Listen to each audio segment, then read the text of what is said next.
मुझे ये दे दे, मुझे औलाद नहीं औलाद दे दे, ऐ अल्लाह मैं बीमार हूँ मुझे शिफायाब कर दे, मेरे वालिदैन बीमार हैं आज तक तूने उनको शिफा नहीं दिया, ऐ अल्लाह उनको बीमारी से शिफा दे दे। वो बंदा बहुत सारी अपनी जरूरियात को रब के सामने मांगा करता है। इस पे गौर कर लेना। बस अपनी जिंदगी में बुरे दोस्तों का इंतखाब करना, गलत सोहबत इंसान के बिगड़ने का सबब होता है। और ये बात मैं हवाई फायरिंग नहीं कर रहा हूँ, सारी बातें मेरी दलील के साथ हो रही हैं। आप एक हदीस उठाओ, अबू दाऊद की रवायत, हदीस आपके सामने रख दूं। अल्लाह के नबी जनाब मुहम्मद रसूलुल्लाह इरशाद फरमा रहे हैं, अर्रजुलु अला दीनि खलीलिही, आदमी अपने दोस्त के दीन पर कायम होता, उसी के ऊपर वो चल रहा होता है। फलयंजुर अहदुकुम मन युखालिल, अगर तुम में से किसी आदमी को दोस्ती करना हो तो वो उस आदमी के बारे में जान ले, गौर कर ले, समझ ले कि वो किससे दोस्ती कर रहा है। अच्छे से समझ लेना चाहिए। क्यों? नुकसान क्या होगा? ये अबू दाऊद की रिवायत हो गई। नुकसान क्या होगा इसकी दलील के तौर पे बुखारी और मुस्लिम की एक हदीस पेश करता हूं। आइए जरा, और बड़ी प्यारी बात है वो। बुरे दोस्तों का नुकसान देखना है, ये हदीस देख लो। अल्लाह के नबी सल्लल्लाहु अलैहि वसल्लम के चचा अबू तालिब, नाम सबने सुना होगा। अल्लाह के नबी को कितना वो चाहते थे, कितनी मोहब्बत थी नबी से उनको, और हमारे नबी अपने चचा अबू तालिब से कितनी मोहब्बत करते थे, ये बताने की जरूरत नहीं है। यही चचा अबू तालिब है जो पूरी जिंदगी हमारे नबी के सपोर्ट में खड़े रहा करते थे। जब मक्का के काफिर अल्लाह के नबी को परेशान करने की कोशिश किया करते थे, हर वक्त इनका सपोर्ट नबी के साथ रहा करता था। मक्का के काफिरों से आपको हमेशा बचाया करते थे, और अबू तालिब के होते हुए किसी को मजाल नहीं हुआ करती थी कि आपको तकलीफ उनके सामने पहुंचा करके निकल जाए। देखो, जाती तौर पे अबू तालिब जो नबी के चचा थे, आपसे बड़ी मोहब्बत थी, बड़ी हमदर्दी थी, और नबी को उनसे भी थी, लेकिन ईमान नहीं ला सके।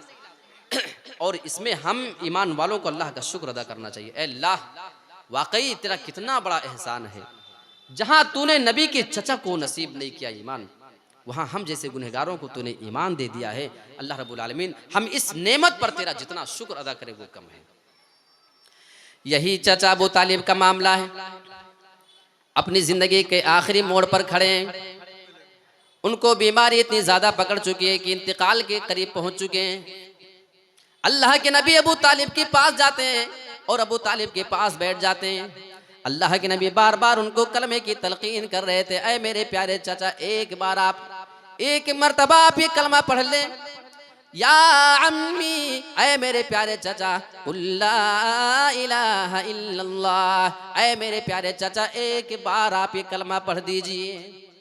कलिमतन, आप एक मर्तबा ये कलमा पढ़ दें, अशहदु लक बिहा इंदल्लाह, मैं इस कलमे को लेकर के आपके बारे में अल्लाह रब्बुल आलमीन के यहाँ गवाही दूंगा, मैं अल्लाह रब्बुल आलमीन के यहाँ आपके लिए सिफारिश करूंगा। एक बार पढ़ने को कहा जा रहा है, और ये किस नबी की बात है? कुरान में अल्लाह को कहना पड़ा, वदाइयन इलल्लाह, ऐ मेरे नबी, हमने तो आपको अल्लाह की जानिब बुलाने वाला बना करके भेजा है। जब अल्लाह रब्बुल आलमीन आपको ये सर्टिफिकेट दे रहा है, फिर आपसे बड़ा मुबल्लिग और आपसे बड़ा दाई और आपसे ज्यादा अल्लाह की तरफ बुलाने वाला हमने किसी को नहीं देखा। अल्लाह के नबी जब समझाया करते थे, बड़े से बड़े कठोर दिल वाले आदमी की समझ में नबी की बात आ जाया करती थी, बड़े से बड़े काफिर सुन करके ईमान ले आए, बड़े से बड़े दहरी, बड़े से बड़े जाहिलों की समझ में नबी की बात आ जाया करती थी। मेरे प्यारे साथियों, वही हमारा नबी अपने चचा के पास बैठा है, गुजारिश कर रहा है, ऐ मेरे चचा, एक बार आप कलमा पढ़ लीजिए। अबू तालिब अपने भतीजे की बात को सुन रहे हैं, और नबी की बात भी कितनी तासीर थी बताने की जरूरत नहीं, लेकिन अबू तालिब के पास उस टाइम पे उनके दो बुरे दोस्त मौजूद हैं। एक का नाम है अबू जहल और दूसरे का नाम है अब्दुल्ला बिन अबू उमैया। ये अबू तालिब के दो दोस्त, बहुत ही बदतरीन दोस्त वहां पे मौजूद हैं। एक तरफ अल्लाह के नबी उनको कलमे तौहीद की जानिब बुला रहे थे, एक मर्तबा आप ये कलमा पढ़ लें, और दूसरी जानिब उनके दो दोस्त बार बार उनको शर्म दिला रहे थे, बार बार उनको गैरत दिला रहे थे। ऐ अबू तालिब, क्या मोहम्मद के कहने की वजह से, क्या अपने भतीजे के कहने की वजह से तुम अपने बाप दादा के दीन को छोड़ दोगे? क्या तुम इस्लाम कबूल कर लोगे? अगर कर लिया तो लोग क्या कहेंगे? लोग तुम्हारे बारे में कैसी बातें करेंगे? ये दो बदतरीन दोस्त थे जो मौजूद थे अबू तालिब के सामने, गैरत दिला रहे थे, खबरदार अबू तालिब भतीजे की बात में नहीं आना। और हुआ यही, अबू तालिब एक मर्तबा नबी की बातें सुनते थे, दूसरी मर्तबा वो अपने दोस्तों की बातें सुना करते थे, यहाँ तक कि दोस्तों की बात उन पे ज्यादा असरअंदाज होती है। और अबू तालिब इंतकाल के टाइम पे अपनी जबान से जुमला कह के मरते हैं, मैं अपने बाप दादा के दीन पे मरता हूँ, मैं अपने भतीजे मोहम्मद के दीन को कबूल नहीं करता हूँ। अब आप जरा अंदाजा लगाओ, यहाँ नबी की बात असर अंदाज नहीं हो सकी, नबी की बात ज्यादा असर ना कर सकी, दो बुरे दोस्तों की बात ज्यादा असर कर जाती है। और इसी बिना पे असलाफ में से किसी सलफ का बहुत ही उम्दा कौल आपके सामने मैं बयान कर रहा हूं। किसी ने कहा है, अस्साहिबु साहिबुन, दोस्त खींचने वाला होता है। दोस्त जिस रूट पे होता है, जिस तरीके पे हुआ करता है, जिस रास्ते पे होता है, वो चाहता है कि उसका दोस्त भी उसी तरीके पे आ जाए। दोस्त एक दोस्त को खींचने वाला होता है। यहाँ अबू तालिब के दो दोस्त अबू जहल और अब्दुल्ला बिन अबू उमैया ने अबू तालिब को अपने दीन की जानिब खींच करके रख लिया और उसी पे अमल करवा लिया जिस पे वो खुद अमल किया करते थे। इसी बिना पे अल्लाह के नबी ने बयान फरमाया था, अर्रजुलु अला दीन खलीली, आदमी अपने दोस्त के दीन पर कायम होता है। ऐ मुसलमानों, लिहाजा अगर तुम्हें कभी किसी से दोस्ती करना हो, फलयंजुर अहदुकुम मन युखालिल, तो गौर कर लेना, देख लेना, जांच कर लेना, उसके अखलाक को जांच लेना, उसके दीन को देख लेना, उसके दुनियावी मामले को देख लेना, तुम्हें किससे दोस्ती करना है, किससे दोस्ती नहीं करना है। नबी की जिंदगी में वो दर्द था, मैं बुला रहा हूं लेकिन इस्लाम मेरे चचा ने कबूल नहीं किया। मेरे प्यारे साथियों, इससे बड़ा दोस्त का नुकसान, जो बुरा दोस्त है, इससे बड़ा कोई नुकसान नहीं हो सकता है। तो कितनी चीजें हो गई? नंबर 4। नंबर 5 पे आता हूं, नशा आवर चीजों का इस्तेमाल। नशा आवर समझ रहे हैं? सिगरेट, गुटखा, तंबाकू, बीड़ी। हाँ, कुछ लोगों को कभी कभी स्टेशन वगैरह पे देखो, कुछ बुढ़े और बूढ़ी, सांस लेने की ताकत नहीं है, खांसी आ जाए तो खांसने की ताकत नहीं, ऐसा लग रहा है कि दम निकल जाएगा अभी इसका, लेकिन वो लगाए हैं वही 1 रुपये में 10 बीड़ी जो मिलती है वो सस्ता हुआ, उसको लगा के खींच रही है, खांसे जा रही हैं, लेकिन वो पीना नहीं छोड़ रही है क्योंकि उसको आदत लग चुकी है। आदत जब किसी की फितरत बन जाए तो छोड़ती नहीं है जल्दी। तो नशा आवर चीज के इस्तेमाल का एक नुकसान मैं आपको बताऊं, नौजवान जरा गौर से समझ लेना, आपके बहुत काम की बात बता रहा हूं। एक आंकड़ा हम लोग आज चलो निकालते हैं, कोई नौजवान अगर पान, सिगरेट, गुटखा, तंबाकू, बीड़ी, जो कुछ भी इस्तेमाल आप करते हैं, सबको मिलाकर कम से कम एक दिन में 50 रुपया का खर्चा तो होता होगा, है नहीं? इससे ज्यादा होगा, हो सकता है इससे ज्यादा, लेकिन इससे कम तो शायद ही हो, क्योंकि तमाम चीजें आप तो खा रहे हो ना, सिगरेट भी है तो उसमें गुटखा भी है, तो पान भी है, तो ये वो तमाम चीजें। कम से कम कितना भाई बोलो? 100 कह रहे हैं, चलो मैं कम में बता रहा हूं, कम से कम 50 रुपया। आप लोग मान रहे कि नहीं? ठीक है, अब एक आंकड़ा हम लोग निकाल लेते हैं। एक दिन में एक नौजवान अगर सिर्फ 50 रुपए का गुटखा खाता है, एक महीने ऐसे खाता रहे 30 दिन, कितने रुपए हो जाएंगे? 1500, है ना? 1500 होगा 30 दिन का, एक महीने का। ये आंकड़ा कब है? जब रोजाना सिर्फ 50 का खाए, 1 रुपया भी एक्स्ट्रा ना हो। एक महीने में 1500, साल में 12 महीने होते हैं, 12 महीने में यानी एक साल में कितने का खाएगा बोलो? 18,000 का। कितना? 18,000 का खाएगा। एक साल में 18,000 का गुटखा, पान, तंबाकू, सिगरेट, जो तमाम चीजें, जब एक दिन में सिर्फ 50 रुपए का, थोड़ा एक्स्ट्रा गए तो हिसाब बढ़ जाएगा, सिर्फ 50, एक साल में 18,000। अब आपको सुन के कैसा लग रहा है? आपकी एक महीने की तनख्वाह 18,000 नहीं है और साल में 18,000 आप सिर्फ गुटखे और सिगरेट में उड़ा देते हो, थूक देते हो। कुछ बात समझ में आ रही है? अच्छा, यही आप चलते रहो ऐसे ऐसे 5 साल तक आप खाते रहो। कितने साल? 5 साल। अब उसके बाद आंकड़ा निकालो, 5 साल में बनेगा 90,000 रुपया। कितना? 90,000 रुपया आप सिर्फ गुटखा और सिगरेट में उड़ा चुके हो। जब रोजाना सिर्फ 50 रुपया, ऐसे तो 50 है, लेकिन 5 साल में देखोगे तो 90,000 है। और 10 साल में कितना हो जाएगा? 9 दूनी 18, 1,80,000। कितना? 10 साल में 1,80,000 रुपए का गुटखा खा के आपने थूका है। अगर आप 10 साल से खाते आ रहे हो तो 1,80,000 अब तक आपके अकाउंट में होना चाहिए थे, लेकिन वो आप थूक चुके हो।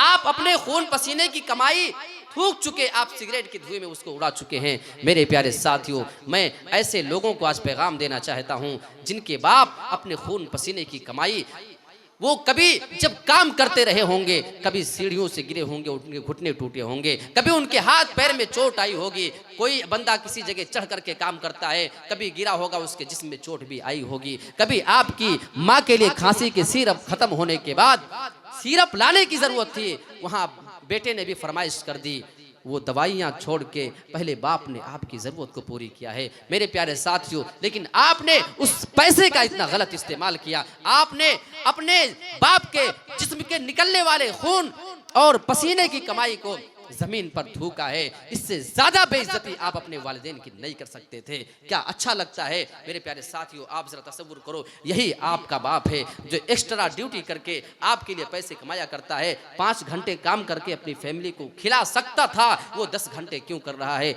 मेरे बेटे को कोई तकलीफ नहीं होना चाहिए। आपकी माँ भी किसी के यहाँ काम कर लिया करती है, बेटे का शौक भी पूरा करना है। इसलिए नहीं आपको पैसे मिलते हैं कि उनके खून पसीने को आप जूतों के नीचे थूक करके चले जाएं और कोई उसको कुचल करके चला जाए। फिर गोया कि आप अपने माँ बाप के सर के ताज को उस बंदे के सामने थूक रहे हैं और उसको जमीन के नीचे रगड़ने पे मजबूर कर रहे हैं। काश ये बात हमारी और आपकी समझ में आ जाती। तो नशा आवर चीज के बारे में मैं कोई दलील नहीं दिया हूं, ये एक पॉइंट है जिसमें मैं सिर्फ मिसाल के तौर पे बयान किया हूं। तो कितनी चीजें हो गई? 5। एक और चीज है नौजवानों के बिगड़ने के लिए, एक अहम चीज, शादी में ताखीर, शादियों में देर। बहरहाल आपके बिहार में तो अल्हम्दुलिल्लाह ये अच्छी चीज़ है कि शादियों में जल्दी होती है, लेकिन फिर भी बहुत से लोगों की शादियां ताखीर से हो रही हैं। शादी देर से होने का नुकसान क्या है? और क्या किसी को अगर शादी की ज़रूरत है आज, तो क्या उसको 1 हफ्ते के लिए टाला जा सकता है? क्या 1 महीने के लिए टाला जा सकता है? आइए दलील देख लेते हैं। अल्लाह के नबी जनाब मोहम्मद रसूल अपने सहाबा के दरमियान बैठे हैं। उसी मजलिस में एक औरत आती है, कहने लगी, अल्लाह के नबी आप मुझसे शादी कर लीजिए, मैं आपसे शादी करने के लिए आई हूँ। अल्लाह के नबी ने उस औरत को देखा, आपने फरमाया मुझे तुमसे शादी की जरूरत नहीं, मैं तुमसे शादी नहीं कर सकता हूँ। उसी मजलिस के अंदर एक सहाबी मौजूद थे। सहाबी रसूल ने कहा, अल्लाह के नबी अगर आप इस औरत से शादी नहीं करना चाहते हैं तो आप मेरी शादी से करा दीजिए। अल्लाह के नबी उस औरत से सवाल करते हैं, ऐ मेरी प्यारी बहन, मैं तो तुझसे शादी नहीं कर सकता हूँ, ये सहाबी, ये आदमी तुझसे शादी करना चाहता है, अगर ये आदमी तुझे पसंद हो तो बता, मैं तेरी शादी से करा देता हूँ। औरत ने देखा, कहने लगी, अल्लाह के नबी आई तो आपके लिए थी, मैं आपको कुछ यहाँ पे साबित करना चाह रहा हूँ, जरा देखिए हमारे जो माशरे में चल रहा है कितना गड़बड़ है। औरत ने कहा, अल्लाह के नबी कोई बात नहीं, आई आपके लिए थी, लेकिन आप नहीं कर सकते, इसी आदमी से करा दीजिए, मुझे कोई एतराज नहीं। अब अल्लाह के नबी जनाब मोहम्मद रसूलुल्लाह सवाल करते हैं, आपने उस आदमी से सवाल कर लिया, तुम्हारे पास महर में देने के लिए क्या है? कहने लगा, अल्लाह के नबी मेरे पास एक लुंगी है, उसी को आधी फाड़ करके मैं दे सकता हूँ। आपने फरमाया, अगर आधी दे दोगे फिर ना तुम्हारे काम की ना इसके काम की रह जाएगी। ऐसा करो, इल्तमिस वलौ खातमम मिनल हदीद, ऐ मेरे साथी अपने घर जाओ, तलाश करके आना, अगर तुम्हें लोहे की एक अंगूठी मिल जाए, लोहे की एक अंगूठी मिल जाए, उसी को लेकर के आना, मैं तुम्हारा मेहर बना करके इस औरत से निकाह करा देता हूँ। पता ये चला, एक नौजवान के निकाह के लिए लोहे की अंगूठी काफी है, अगर वही देने की ताकत है उसका निकाह हो सकता है। वो आदमी अपने घर पे जाता है, तलाश करने के बाद आया, चेहरा लटका कर मायूस चेहरा लेकर के आने लगा। कहने लगा अल्लाह के नबी, मैंने तो अपने घर में लोहे की अंगूठी तक नहीं पाई। अल्लाह के नबी उसका जवाब सुन के खामोश। थोड़ी देर में वो आदमी मजलिस से निकल के जाना चाहता है और अल्लाह के नबी की नजर पड़ जाती है। अरे मेरे साथी नौजवान इधर आओ, क्या बात है, तुम कहाँ चले जा रहे हो? कहने लगा अरे अल्लाह के नबी, जब महर में देने के लिए मेरे पास कोई चीज नहीं तो फिर मेरा निकाह कैसे होगा? मैं तो मायूस हो चुका हूँ, अब मैं वापस जा रहा हूँ। अल्लाह के नबी बयान फरमाते हैं, आओ मेरे साथी, मैं तुम्हारे लिए रास्ता निकाल करके देता हूँ। अगर हमारी शरीयत तुम्हारे लिए रास्ता नहीं निकालेगी तो कौन तुम्हारे लिए रास्ता निकालेगा? वो आदमी नबी के पास आता है। आपने उस आदमी को एक भी दिन की मोहलत नहीं दी थी। यही बात मैं आपको बताना चाहता हूँ इस हदीस को पेश करके। आपने ये नहीं कहा ठीक है, लोहे की अंगूठी ही की तो बात है, चंद टके में मिलने वाली चीज है, आज तुम्हारे पास नहीं, जाओ मैं तुम्हें 2 दिन का मोहलत दे रहा हूँ, मैं तुम्हें 1 हफ्ते की मोहलत देता हूँ, 1 महीने की मोहलत देता हूँ, जाओ कमा लेना, जब तुम्हारे पास हो जाए तो मेरे पास आना, मैं तुम्हारा निकाह करा देता हूँ इस औरत से। मेरे प्यारे साथियों, आपने 1 दिन की भी मोहलत उसको देना मुनासिब नहीं समझा, क्योंकि अल्लाह के नबी नफ्सियात को समझा करते थे। आप माहिर नफ्सियात थे, आप जानते थे आज इस नौजवान को शादी की जरूरत है और ये औरत भी शादी आज ही करना चाहती है। अगर मैं इनको मोहलत दे देता हूँ, मैं अगर मौका दे देता हूं कि 1 हफ्ते का टाइम देता हूं और 1 हफ्ते के दरमियान अगर इस आदमी को जरूरत होती है, ये अपने जिस्म की ख्वाहिश को पूरा करना चाहता है, अगर मैंने आज इसका निकाह नहीं कर दिया, कल होने वाले दिनों में अगर ये अपनी जरूरत किसी गलत तरीके से पूरी कर लेता है, अपना मुंह काला कर लेता है, अगर ये ज़िना कर ले, बदकारी कर ले, तो फिर इसका जिम्मेदार कौन होगा? यहाँ नबी 1 दिन की भी मोहलत देना पसंद नहीं फरमा रहे हैं। हमारे यहाँ तो नौजवान को शादी की जरूरत है, लेकिन हम उसको 4 महीने टाला करते हैं। नौजवान लड़कियों को शादी की जरूरत है, हम उनको साल तक लटका करके रखा करते हैं। अब हमारा ये तरीका कितना हदीस के मुताबिक है और कितना खिलाफ है, और जिना के जो वाकयात बढ़ रहे हैं आप इसमें नजर उठाकर देख ले, ज्यादातर कुंवारे लड़के और कुंवारी लड़कियां आपको मिलेंगी। सही कह रहा हूँ ना, है ना? 90% तो यही होता है। शादीशुदा भी पकड़े जाते हैं, उनके भी मामलात, लेकिन कम होते हैं। ज्यादातर कौन? गैर शादीशुदा। तो अल्लाह के नबी ने 1 दिन के लिए भी इस चीज को पसंद नहीं फरमाया। बस यही चीज मैं आपके सामने साबित करना चाह रहा था। वैसे अल्लाह के नबी ने आगे उस आदमी से सवाल कर लिया, हदीस पूरी कर दूं। आपने फरमाया तुम्हें कुरान कुछ याद हो तो बताओ। उस आदमी ने कहा अल्लाह के नबी मुझे फला सूरतें याद हैं। अल्लाह के नबी ने उस औरत से इजाजत मांगी, अगर तुम कहो तो कुरान की इन्हीं सूरतों को मेहर बना करके मैं तुमसे इसका निकाह करा देता हूँ। औरत कहने लगी अल्लाह के नबी मुझे मंजूर है, ये आदमी मुझे पसंद है, और अगर मेरे निकाह में कुरान की सूरतें अगर मेहर बन जाती हैं तो ये मेरे लिए खुशनसीबी होगी, मेरी शादी फिर वाकई बाबरकत हो जाएगी। उस औरत ने मंजूर कर लिया, अल्लाह के नबी ने उससे निकाह कर दिया। चंद सूरतों की वजह से पता चला निकाह के लिए 10-20 हज़ार मंथली कमाना जरूरी नहीं है। अच्छा, वो आदमी कहाँ बोल रहा था? भरी मजलिस में, अल्लाह के नबी मेरा निकाह करा दीजिए। अगर हमारे घर में कोई नौजवान लड़का और कह दे अब्बा हमारी शादी करा दो, फिर कैसा बेशर्म है, अपनी शादी के बारे में खुद से बात कर लेता है, बेशर्मी की हद है। फिर वो हमारी नजर में, हमारी तमाम औलाद में सबसे ज्यादा हमारी नजर में गिरा माना जाता है, क्योंकि हमने सोचने का तरीका बदल दिया है। ऐसा ही हो रहा है कि नहीं हो रहा है? ऐसा ही हो रहा है। लिहाजा अपनी सोच बदलो, अपनी सोच को नबी की सोच के मुताबिक हमें ढालने की जरूरत है। तो निकाह में देरी करना 1 हो गया, ये 6 नंबर हुआ। 7वें नंबर पे आपके सामने बयान कर रहा हूं शर्मगाह का गलत इस्तेमाल करना। शादी देर से होगी तो शर्मगाह का ज्यादा इस्तेमाल होता है। आइए एक हदीस देख लेता हूं, मुस्नद अहमद के अल्फाज। अल्लाह के नबी जनाब मोहम्मद रसूलुल्लाह के पास एक आदमी आता है। आपके पास आने के बाद वो ज़िना करने की इजाज़त मांगता है, और उसके अल्फाज तो ज़रा सुनो, ईदल्ली बिज़्ज़िना, अल्लाह के नबी आप मुझे ज़िना करने की इजाज़त दे दीजिए, मैं ज़िना करना चाहता हूँ, मुझे ज़िना करने की ख्वाहिश हो रही है, मेरे दिल में अरमान मचल रहे हैं कि किसी के साथ मैं ज़िना कर लूँ। सहाबा ने डांटा है, कितना अजीब आदमी है, नबी के सामने ज़िना की इजाजत मांग रहा है, नबी ने उसको डांटा, ओ सहाबा ने उसको डांटा। अल्लाह के नबी ने अपने सहाबा को रोक दिया, कोई बात नहीं, इसको मेरे पास आने दो। अल्लाह के नबी को समझाने का तरीका मालूम था, सहाबा भी उतना समझ नहीं पाते थे, जज्बात में बह जाया करते थे। हमारे रसूल ने अपने सहाबा को ही मना कर दिया, इधर आओ, क्या कह रहे हो?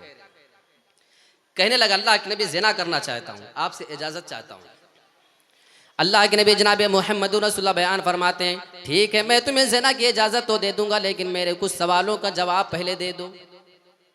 अल्लाह के नबी उससे सवाल कर रहे हैं, अतुहिब्बुहु लि उम्मिक, ऐ मेरे साथी अगर तुम्हारी माँ के साथ कोई ज़िना करना चाहे, अगर तुम्हें पता चल जाए तो क्या ये काम तुम पसंद करोगे, क्या ये बात तुम्हें अच्छी लगेगी? कहने लगा अल्लाह के नबी नहीं। आगे सवाल करता है, अतुहिब्बुहु लिइब्नतिक, अगर तुम्हारी बेटी के साथ कोई ज़िना करना चाहे तो क्या ये बात तुम पसंद करोगे? कहने लगा अल्लाह के नबी नहीं। आप सवाल बढ़ाते जा रहे थे, अतुहिब्बुहु लिउख्तिक, अगर कोई तुम्हारी बहन के साथ ज़िना करे तो क्या ये बात तुम्हें पसंद आएगी? कहने लगा अल्लाह के नबी बिल्कुल नहीं। आप उससे मजीद सवाल कर रहे थे, अतुहिब्बुहु लिअम्मतिक, क्या ये बात तू अपनी फूफी के लिए पसंद करेगा? कोई तुम्हारी फूफी के साथ ज़िना करे, क्या ये तुम्हें अच्छा लगेगा? कहने लगा अल्लाह के नबी नहीं। अतुहिब्बुहु लिखालतिक, अगर कोई तुम्हारी खाला के साथ ज़िना करे, तुम्हारी माँ की बहन के साथ ज़िना करे, क्या ये बात तुम्हें पसंद आएगी? कहने लगा क़ाला ला वल्लाही, अल्लाह के नबी अल्लाह की कसम बिल्कुल नहीं, मुझे ये बात भी पसंद ना आएगी। अब अल्लाह के नबी उसको समझा रहे थे, ऐ मेरे साथी तू मुझसे ज़िना करने की इजाज़त मांग रहा है, अगर मैं तुझे इजाज़त दे देता हूँ तू किसी के साथ ज़िना करेगा, किसी की माँ, किसी की बहन, किसी की बेटी होगी, किसी की रिश्तेदार होगी, भला उस आदमी को ये बात अगर पता चल जाए तो वो कैसे पसंद करेगा कि तू उसके इन रिश्तेदारों के साथ ज़िना करे? जैसे तुझे नापसंद है, जैसे तुझे ये बात अच्छी नहीं लगती, ऐसे किसी भी आदमी को अच्छी नहीं लगती है। फवज़अ यदहु, अल्लाह के नबी ने उस आदमी के सीने पे अपने दस्ते मुबारक, अपने हाथ मुबारक को रखा और अल्लाह से आप दुआ करते हैं, अल्लाहुम्मा तहिर क़ल्बा, ऐ अल्लाह इस आदमी के दिल को पाक कर दे, अल्लाहुम्मा मग़फ़िर ज़ंबा, इस आदमी के गुनाह माफ़ कर दे, व तहिर क़ल्बहु, और इसके दिल को पाक कर दे, व हस्सिन फ़रजहु, और इसकी शर्मगाह की अल्लाह तो हिफाजत फरमा ले। उसके बाद फिर वो कभी उस चीज़ की तरफ पलटा नहीं। नबी ने एक बार समझाया, लेकिन एक बार समझाने से आइंदा वो पलटा ही नहीं। वैसे नबी की दुआ का असर था, लेकिन बात उसकी समझ में आ चुकी थी कि ये काम हमें क्यों नहीं करना है। और आज के नौजवान बेचारे धड़ल्ले के साथ ये काम कब से कर रहे हैं, लेकिन आज तक उनको इससे तौबा की तौफीक नहीं मिली। तो ये कितनी चीजें हो गई? 7 चीजें। 8वें नंबर पे आता हूं, हराम कमाना। और बड़ी अहम बातें आपको मैं बताऊंगा इस पॉइंट पे, हराम कमाने का नुकसान जरा आइए देख लेते हैं। पहले तुम्हें ये बता दूं कि अल्लाह ने हलाल कमाने का हुक्म दिया, जितना कमा सकते हो कमाओ। सूरह जुमा उठाएं, अल्लाह रब्बुल आलमीन इसी बारे में बात कर रहा है। फ़इज़ा क़ुदियतिस सलातु फ़ंतशिरू फ़िल अर्ज़ वब्तगू मिन फ़ज़लिल्लाह, जब नमाज ख़त्म हो जाए तो तुम ज़मीन के अंदर फैल जाया करो और तुम अल्लाह रब्बुल आलमीन की रोज़ी, उसका फ़ज़ल तलाश किया करो। अल्लाह ने हलाल कमाने का हुक्म दिया है। अब अगर कोई हराम कमाता है, इसका नुकसान क्या है?